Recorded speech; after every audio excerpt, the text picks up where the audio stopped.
Sæll hér eru komnir á landsliðsæfingu hjá A-landsliðinu. Þú ert ekki með í dag? Nei, ég er ekki með í dag, ég fekk hvíldu æfingu, það er hnéðir eitthvað að stríða mér.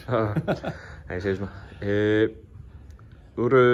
ég meina, KKÍ er að sigla inn í svona, það er nokkuð mikið að gera hjá okkur varðandi alls konar landslið þessa dagana, eða ekki? Jú, það er brjálega að gera og eins og við segjum oft sumarið í tíminn og það er klárlega þannig hjá okkur og það er sem er frábært og það er akkurat svona viljum við hafa þetta. Þetta er gaman, það er bara brjálega að vera. Við erum með 10 landslið, U15, U16, U18, U20, karla- og kvennalandslið og svo ekki má gleyma U14 æfingahópunum og síðan úrvalsbúðum. Þannig að það er bara, sumarið er þéttu pakki hjá okkur og við erum bara aðorðið allt árið og það er mikið álag á allt og alla, það er nú bara þannig og hjá sambandinu á litla skrifstofu er mikið álag á allt starfsfólk og stjórn og nefndir okkar einmitt yfir sumartíman, þannig að en við erum að gera þetta því að við elskum körfubolta og elskum íþróttina og þess vegna erum við nú að taka þátt í þessu og þetta er náttúrulega mikið framundan. Ég meina við erum með landsleik hérna heima á næsta föstudag við Holland sem er mjög mikilvægur. Síðan er Norðurlandamótið náttúrulega að fara að hefjast, það sem við fyrir með U16 og U18. U15 er að fara í nýtt spennandi verkefni sem hefst í næstu viku í Finnlandi í Kísakaljó og sama stað á Norðurlandamótið hefur verið. Og síðan tekur bara við Evrópukeppninar hjá U20-liðunum og U18 og U16 og þetta er ekki búið fyrir í lok ágúst og þá erum við búin að spila á 2 mánuðum hátt í 100 landsleiki. Þannig að það er óbúslega mikið sem það er að gera og einmitt svona mikið sem oft sést ekki. Það er svolítið mikið í þessu hjá okkur, mikill undirbúningur, mikið sem búið að ganga á núna í nokkra mánuði á undan og svo núna meðan allt er á fullu þá er bara allt að gerast og allt í bara bullandi bara gleði og en á sama tíma brjála að gera hjá öllum og svona viljum við hafa þetta og þetta er mikið gleðiefni og sumarið er klárlega þéttu pakki og við erum bara rosalega glöð og förum bara nokkuð svona hamingjusum inn í sumarið og svo bara réttvarandi leikinn á móti Hollandi sem er á föstudaginn því margir oft gerir sig ekki grein fyrir, þetta er heilmikil vinna, það eru mikla kröfur frá FIBA og núna náttúrulega erum við hér í Ólafssal þar sem við erum að fara að spila á Ásvöllum þar sem við erum með undanþágu og undanþágu og við þekkjum öll þá umræðu sem hefur verið varðandi þjóðarhöllina og þetta setur miklu meiri vinnu á alla í kringum þetta, hvort sem að það eru við hjá sambandinu eða haukana sem að leyfa okkur að vera hér í Ólafssal og annað, þannig að þetta er bara mikið verkefni en á sama tíma mikið gaman, en þetta er krefjandi og þetta tekur á. Aðeins yngri landslið, það hefur eitthvað verið rætt varðandi kostnað og álag á yngri landsliðsleikmenn hjá sérsamböndum.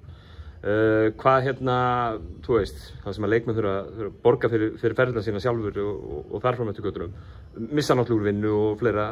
þetta er heilmikil kostnaður fyrir leikmenn, ekki? Algjörlega, og við hefum alltaf sagt að það er á sama tíma afskaplega leiðilegt þegar þú ert valinn í landslið og þá á sama tíma ertu að fá reikningin til að greiða fyrir hluta af kostnaði við að vera valinn í yngri landslið og það er eitthvað sem við viljum helst ekki gera og þetta er það sem að við hjá KKÍ og fleiri sérsamböndum og ISÍ höfum rætt við ríkisvaldið í mörg ár og erum alltaf að ræða og þess vegna fögnum við þessar umræðu. Þessi umræða er í rauninni bara frábær og mér fannst, ég er búin að fylgjast með henni á samfélagsmiðlum undanfarna daga og hún er bara mjög þörf og mjög góð og eins og maður segir, dropinn holar steininn og vonandi er þetta bara góður vettvangur í það að ríkisvaldið og þeir sem fara fyrir ríkiskassanum sjáu þetta því að sjálfsögðu áttu ekki að verða fyrir miklum kostnaði fyrir útvalin í yngri landslið því að við erum að tala um að þau greiða hluta af kostnaði. Þau eiga erfitt með að vera í vinnu og þess vegna myndum við vilja sjá sveitarfélögin greiða öllum sem er í yngri landsliðunum. Ég myndi vilja sjá sveitarfélögin greiða þessum krökkum í rauninni sömu vinnu og þau eru hvað sem er í úlingavinnu eða bæjavinnu eða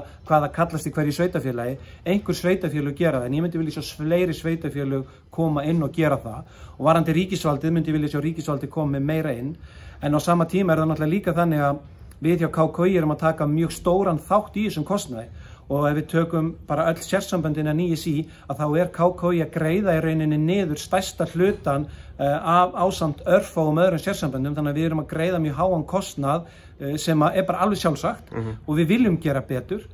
Svona yngri landsliðs sumar kostnaður við það er svona 65–70 milljónir og af því eru við að greiða ykkur 25–30 milljónir og krakkarnir 37 milljónir. Þannig að við sjáum það að það er margt sem að KKÍ er að gera og krakkarnir að greiða heilan helling líka og okkar von og trú er svo að þessi upphæð geti farið niður á næstu árum en þar þurfum við að fá meiri aðstoð frá ríkisvaldinu til að greiða þetta niður en og vonandi þetta bara dropinn sem hóla steinin í þeirri umræðu og því að bara aftur ítrekka að við fögnum þessar umræðu og við erum bara sammála því sem verið að ræða í kringum þetta. Aðeins að leiknum á föstudaginn, má ekki búast í fullu húsi? Jú, það má búast í því. Það einhverjir 100-120 miðar eftir akkurat núna. Þetta náttúrulega einn stærsta ferðahelgi ársins sem framöndan, þannig ég held að margir sé að velta fyrir sér hvort þið sé að fara í útilegu eða ekki, hvernig verður veðrið. En ég hvet bara fólk til að drífa sig að ná í miða því að það klárt, það verður uppselt, þannig að það verður fullt hús og sem frábært fyrir okkur að fá 1. júlí þegar það ferðahelgi framöndan og gleði, þannig að það bara mikil tilhlökkun. Frábært, takk fyrir. Takk.